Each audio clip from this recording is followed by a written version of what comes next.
እንዴት ቆያችሁልኝ የተወደዳችሁ የቻናሌ ቤተሰቦች? ማንቸስተር ዩናይትድ በፕሪሚየር ሊጉ መክፈቻ ላይ ምን ሊገጥመው ይችላል? በተለይ ከሃል ሲቲ ጋር የሚደረገው ጨዋታ እጅግ ተጠባቂ ነው። ምን እንመለከታለን? የመጀመሪያ ጨዋታ ነው። ሲቀጥል ደግሞ 3 ነጥብ ግዴታ ማግኘት አለበት ተብሎ ድምዳሜ ላይ የተደረሰ ጨዋታ ነው። አዳጊ አዲስ ከመሆኑ ጋር በተያያዘ ሃል ሲቲ ጋር ጨዋታውን ከማድረጉ በፊት በመጨረሻዎቹ 5 ጨዋታዎች ያሳየው አፈጻጸም ምን ይመስል ነበረ? ምን ተስፋ ይሰጣል? የሚሉትን እንመልከት። ዩናይትድ ከ2016-17 የውድድር ዘመን በኋላ ለመጀመሪያ ጊዜ አዲስ ወደ ፕሪሚየር ሊጉ ከተቀላቀለው ሃል ሲቲ ጋር ቅዳሜ ዕለት ጨዋታ ይኖረዋል። ቀያዮቹ ሰይጣኖች በስራ ወይም በአሰልጣኛቸው ማይክል ካሪክ እየተመሩ የ26-27 የፕሪሚየር ሊግ ዘመቻቸውን ለመጀመር በዚህ ሳምንት መጨረሻ ወደ ኤምኬኤም ስታዲየም ያመራሉ። ሃል በ25-26 የውድድር ዘመን በዌምብሊ በተደረገው የፕሌይኦፍ ፍጻሜ ጨዋታ ሚድልስብሮን በማሸነፍ ወደ ፕሪሚየር ሊጉ የመመለሻ መንገዱን አረጋግጧል። ማይክል ካሪክ በማንቸስተር ዩናይትድ አሰልጣኝነታቸው የመጀመሪያውን ሙሉ የቅድመ ውድድር ዘመን ዝግጅት በዚሁ ክረምት አጠናቀዋል። አሁን ሙሉ ትኩረታቸውን ወደ ሃል ሲቲው ጨዋታ ያዞራሉ። ዩናይትድ በሜዳ ላይ ከሃል ሲቲ ጋር ባደረጋቸው የመጨረሻዎቹ 5 ግንኙነቶች ምን ይመስላሉ የሚለውን ከተመለከትን ክለባችን ማንቸስተር ዩናይትድ የተሻለ አፈጻጸም አለው በሃል ሲቲ ላይ ባደረጋቸው ጨዋታዎች። ሃል ሲቲ በ2016-17 የውድድር ዘመን ማጠቃለያ ላይ ከእንግሊዝ ከፍተኛ ሊግ ከወረደ በኋላ ለ9 ዓመታት ያክል ከፕሪሚየር ሊጉ ርቆ ቆይቷል። ዩናይትድ ከሃል ሲቲ ጋር በተወዳዳሪ በተመሳሳይ መድረክ የመጨረሻውን ጨዋታ ያደረገው የቀድሞ የቼልሲ አሰልጣኝ ሆዜ ሞሪኖ በኦልትራፎርድ የኃላፊነት ወንበር ላይ በነበሩበት ወቅት ነበረ። ቀያዮቹ ሰይጣኖች ከሃል ሲቲ ጋር ባደረጓቸው የመጨረሻዎቹ 5 ጨዋታዎች ማለት ነው ዩናይትድ 2ቱን ሲያሸንፍ በሁለቱ ደግሞ ነጥብ ተለያይቷል። ሃል ሲቲ ከዩናይትድ ጋር ባደረጋቸው 5 ፍልሚያዎች ማሸነፍ የቻለው በአንዱ ብቻ ሲሆን ይህም በ2017 በሊግ ካፕ ከሆዜ ሞሪኖ ቡድን ጋር ባደረጉት ጨዋታ ነበር። ዩናይትድ ከሃል ሲቲ ጋር ባደረጋቸው የመጨረሻዎቹ 5 ጨዋታዎች በ3ቱ ግቡን ሳያስተናግድ የወጣ ሲሆን 4 ግቦችን አስቆጥሮ 2 ግቦችን ብቻ አስተናግዷል። በፕሪሚየር ሊግ እና በሊግ ካፕ ማንቸስተር ዩናይትድ ከሃል ጋር ባደረጋቸው የመጨረሻዎቹ 5 ጨዋታዎችን ስንመለከት የመጀመሪያው ፌብሩዋሪ 1 2017 ላይ በማንቸስተር ዩናይትድ ከሃል ሲቲ ጋር በፕሪሚየር ሊግ 0-0 የተለያዩበት ጨዋታ ይጠቀሳል። ጃንዋሪ 26 2017 ሊግ ካፕ ላይ ሃል ሲቲ 2-1 ማንቸስተር ዩናይትድን አሸነፈ።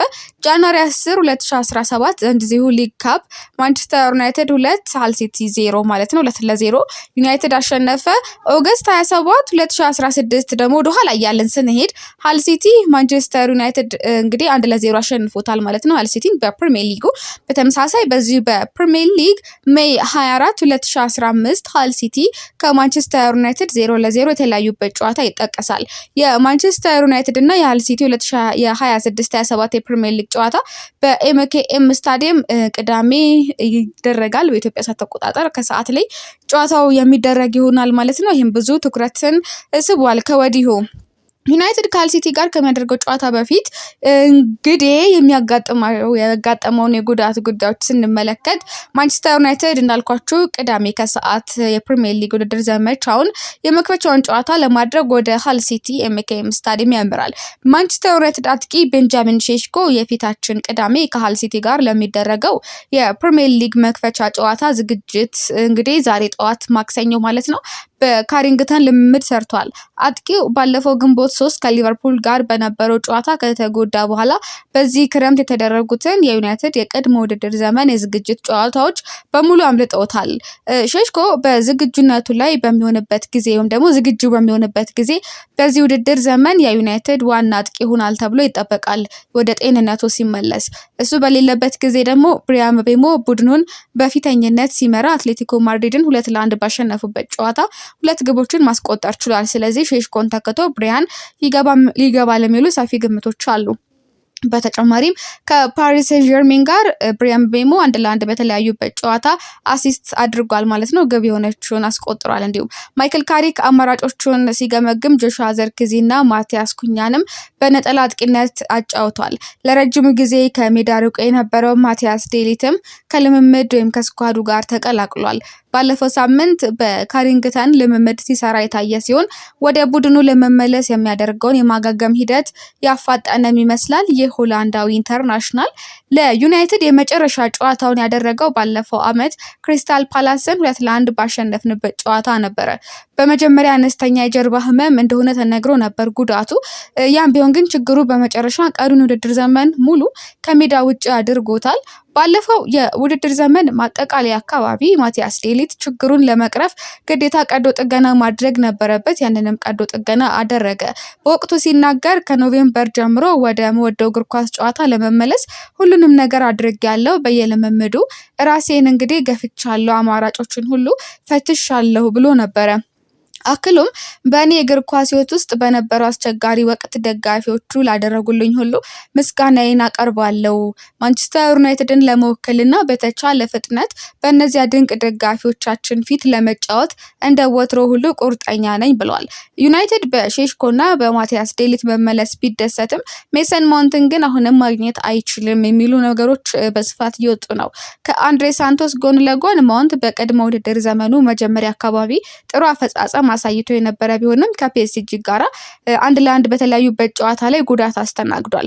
ያም ጉዳት የበለጠ ተስፋዎችን አጨልሟል። ምናልባት ማውንት ላይ ማንም ሰው በዚህ ሰዓት ሊተማመን አይችልም። ምክንያቱም ከቼልሲ ቤት ከመጣም በኋላ በጣም የሚታወቀው ማውንት በመጎዳቱ ነው። አንዳንዶች ረጅም ጊዜ ከመጎዳቱ የተነሳ ከቅርብ ጊዜ ወዲህ ነው እንደውም መታየት የጀመረው ማውንት ያለ ጉዳት ጨዋታዎች እንደውም ጥሩ አድርጓል ተብሎ ይገመታልና ማውንት እንደው የቼልሲ ተጫዋች የሚመስላቸውም አልጠፉም ነበርና በተደጋጋሚ እንደው ሕክምና የመጣ እስኪመስል ድረስ የመሰን ማውንት ጉዳት ክለቡን እንደው ሲጎዳ ነው የተመለከትነው እንጂ ሲጠቅም አልተመለከትንምና አሁንም ቢሆን አማካይ ላይ አዲስ ነገር የማያደርጉ ከሆነ በማውንት መተማመን አይቻልም።